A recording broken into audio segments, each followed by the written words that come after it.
السلام علیکم ورحمۃ اللہ وبرکاتہ۔ بسم اللہ الرحمن الرحیم۔ معزز ناظرین، ہم اپنے چینل MA قاسمی پر آپ کا خیر مقدم کرتے ہیں اور آپ کو خوش آمدید کہتے ہیں۔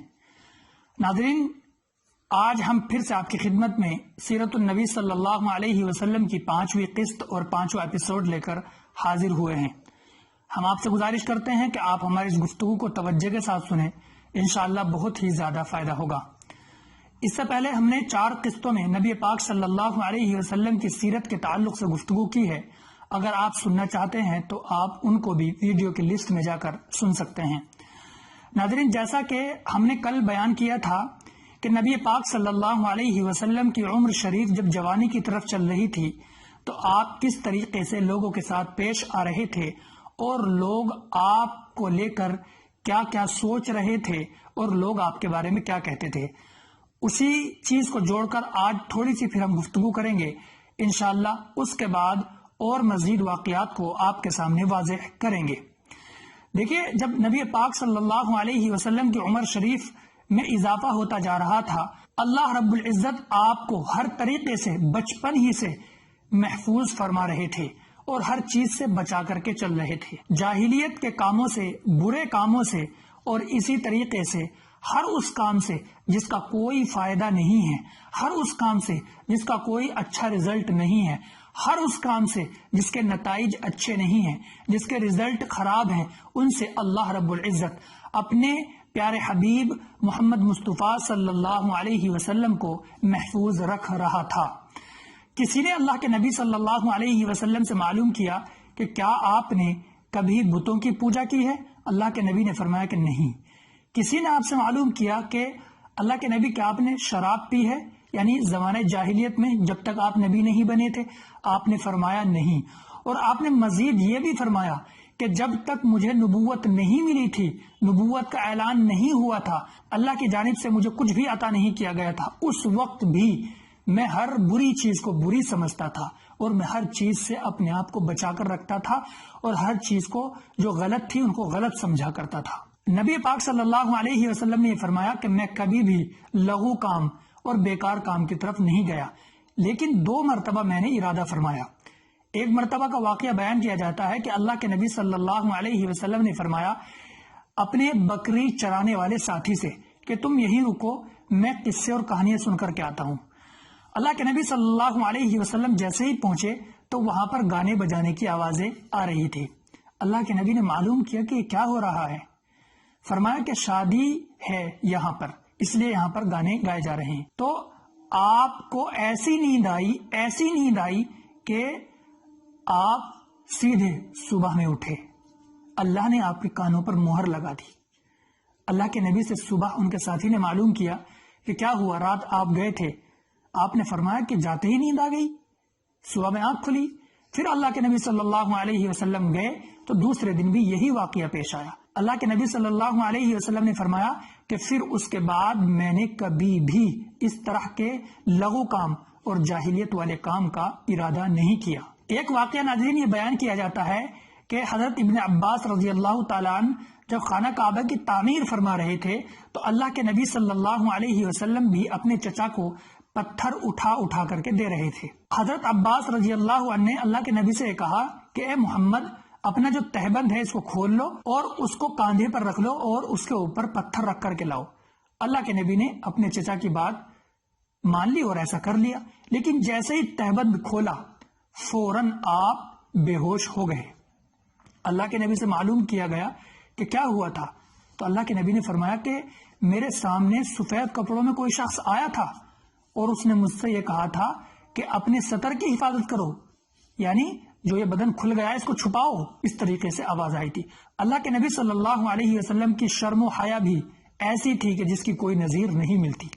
ہر چیز میں ہمارے نبی صلی اللہ علیہ وسلم بے مثال اور بے نظیر تھے، چاہے وہ اخلاق ہو، چاہے وہ گفتگو کرنا ہو، چاہے وہ کسی سے بات کرنا ہو، چاہے تجارت کرنا ہو، چاہے کسی کے ساتھ پیش آنا ہو، چھوٹوں کے ساتھ، بڑوں کے ساتھ، کسی سے کوئی معاملہ کرنا ہو، الغرض کوئی بھی کام اللہ کے نبی کا ایسا نہیں تھا جس میں کوئی جھول ہو، جس میں کوئی کمی ہو۔ ہر کام ایسا کہ جس کی کوئی نظیر اور جس کی کوئی مثال پوری دنیا میں اس روئے زمین پر نہیں ملتی ہے۔ تو ناظرین، ہم نے کل آپ کے سامنے بیان کیا تھا کہ اللہ کے نبی صلی اللہ علیہ وسلم کے ساتھ ملک شام کے سفر میں کیا واقعہ پیش آیا تھا۔ تو آئیے ناظرین، آج ہم آپ کے سامنے دوسرے ملک شام کے سفر کے تعلق سے گفتگو کریں گے۔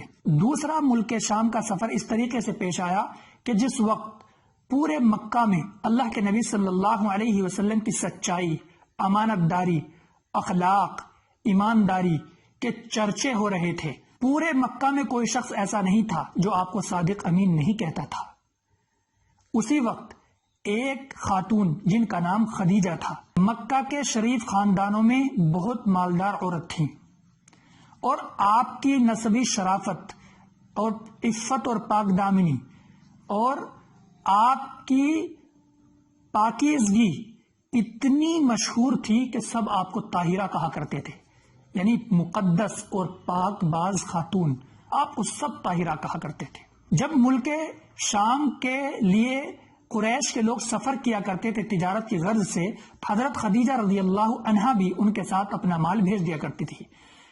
جب حضرت خدیجہ نے اللہ کے نبی صلی اللہ علیہ وسلم کے تعلق سے سنا کہ آپ اتنے ایماندار ہیں، تو آپ نے اللہ کے نبی صلی اللہ علیہ وسلم کو پیشکش کی کہ آپ میرا مال لے کر کے جائیں، اور جو بھی اس کا نفع ہوگا میں آپ کو دوں گی۔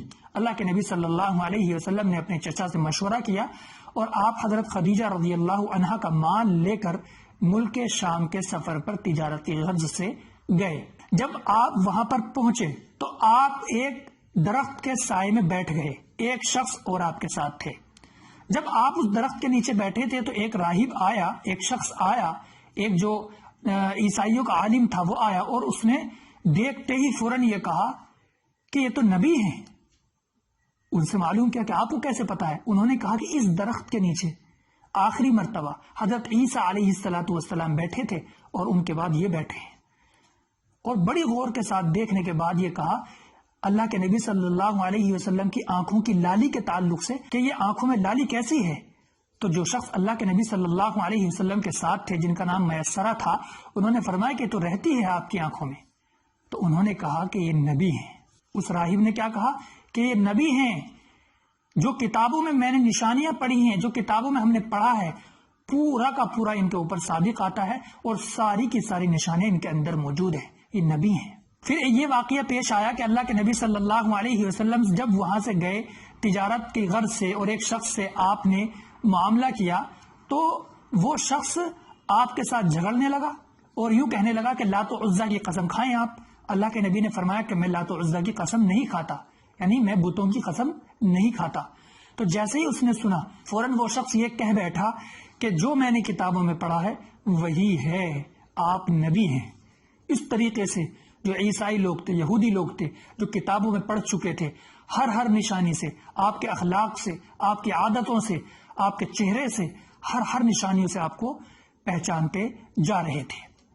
اور جو اللہ کے نبی صلی اللہ علیہ وسلم کے ساتھ تھے جن کا نام میسرہ تھا، وہ بیان فرماتے ہیں کہ جب ہم دھوپ میں چلتے تھے تو آپ کے اوپر 2 فرشتے سایہ کرتے تھے، یعنی اس طریقے سے سایہ کرتے تھے کہ آپ کے اوپر دھوپ ہی نہیں پڑتی تھی۔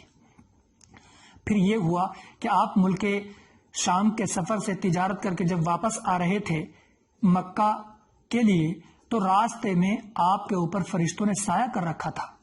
حضرت خدیجہ رضی اللہ تعالی عنہا کی نظر بالا خانے سے آپ کے اوپر پڑی تو دیکھا کہ آپ کے اوپر فرشتوں نے سایہ کر رکھا ہے۔ حضرت خدیجہ رضی اللہ تعالی عنہا نے عورتوں کو بلایا اور دکھایا کہ دیکھیے، یہ واقعہ پیش آیا۔ پھر اس کے بعد جب اللہ کے نبی صلی اللہ علیہ وسلم نے حساب کتاب حضرت خدیجہ کو پوری تجارت کا دیا، تو حضرت خدیجہ رضی اللہ تعالی عنہا کی تجارت میں جو عام طور سے ہر مرتبہ نفع ہوا کرتا تھا، اس سے کئی گنا زیادہ نفع ہوا۔ وہ بہت زیادہ خوش ہوئی، اور سب سے زیادہ تو آپ کے اخلاق، آپ کی امانت داری، آپ کی ایمانداری اور آپ کی عادت سے متاثر ہوئی حضرت خدیجہ رضی اللہ تعالیٰ عنہ۔ اور یہی پوری کی پوری باتیں، پورے کے پورے واقعات، ساری چیزیں حضرت خدیجہ رضی اللہ تعالیٰ عنہ نے ورقہ بن نوفل سے بتائی، تو انہوں نے فوراً یہ کہہ دیا کہ یہی نبی ہے، یہ آخری نبی ہے جس کا ہم انتظار کر رہے ہیں، جس کے بارے میں کتابوں میں ذکر کیا گیا ہے، یہ نبی ہیں۔ حضرت خدیجہ رضی اللہ تعالی عنہا نے متاثر ہو کر آپ کی عادتوں سے، آپ کے اخلاق سے، اپنی جانب سے نکاح کا پیغام بھیجا۔ اللہ کے نبی صلی اللہ علیہ وسلم نے اپنے چچا اور اپنے خاندان والوں سے تذکرہ کیا اور سب نے اس چیز کا ایکسیپٹ کیا، قبول کیا کہ ٹھیک ہے ہم تیار ہیں۔ پھر اللہ کے نبی صلی اللہ علیہ وسلم کا نکاح حضرت خدیجہ رضی اللہ تعالی عنہا سے ہو گیا۔ اس وقت اللہ کے نبی صلی اللہ علیہ وسلم کی عمر شریف 25 سال تھی اور حضرت خدیجہ رضی اللہ تعالی عنہا کی عمر 40 سال تھی جس وقت آپ دونوں کا نکاح ہوا۔ اللہ اکبر۔ اس طریقے سے اللہ کے نبی صلی اللہ علیہ وسلم کا نکاح حضرت خدیجہ رضی اللہ تعالی عنہا سے ہوا۔ ناظرین، ہماری 5ویں قسط یہیں تک۔ انشاءاللہ ہم سیرت النبی صلی اللہ علیہ وسلم کی 6ٹھی قسط لے کر پھر سے آپ کی خدمت میں حاضر ہوں گے اور آپ کے سامنے پھر سے آئیں گے۔ اللہ سے دعا کیجیے اللہ رب العزت قبول فرما لے اور آسان فرما دے۔ السلام علیکم ورحمۃ اللہ وبرکاتہ۔